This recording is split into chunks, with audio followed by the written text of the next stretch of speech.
আসসালামু আলাইকুম। আমার পেছনে শাহ ফরিদ জামে মসজিদ। এই শাহ ফরিদ জামে মসজিদ ও ফরিদপুরের নামকরণের পেছনে রয়েছে এক চমকপ্রদ ইতিহাস। চলুন আজকে সে সম্পর্কে জানি। বাংলায় পর্তুগিজ বণিকদের আগমনের সঙ্গে ফতেহাবাদে জমিদারির প্রথা চালু হয়।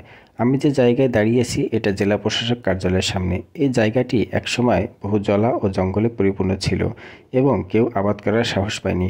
তখন জালালউদ্দিন ফতেহ আলী নামে একজন মুসলিম শাসক বহু কষ্টে এই অঞ্চলে বসবাস উপযোগী করে গড়ে তোলেন। ফলে তার নাম অনুসারে এই অঞ্চলের নামকরণ করা হয় ফতেহাবাদ। পরবর্তীতে ভারতের আজমির শরীফের মহান সাধক এবং দরবেশ খাজা মাইনুদ্দিন চিশতি রহমতুল্লাহ শিষ্য শাহ ফরিদ রহমতুল্লাহ ইসলাম প্রচারের জন্য এ জায়গায় একটা বটগাছের নিচে অবস্থান করেন। এখান থেকেই তিনি ধর্ম প্রচার করতেন এবং ভক্তদের উদ্দেশ্যে ওয়াজ নসিহত করতেন। পরে এটি শাহ ফরিদ দরগা নামে পরিচিতি লাভ করে। ফরিদপুরের নাম পত্তনের উৎস সঠিক জানা না গেলেও এই শাহ ফরিদ রহমতুল্লাহের নাম অনুসারে আধুনিক ফরিদপুরের নামকরণ করা হয়।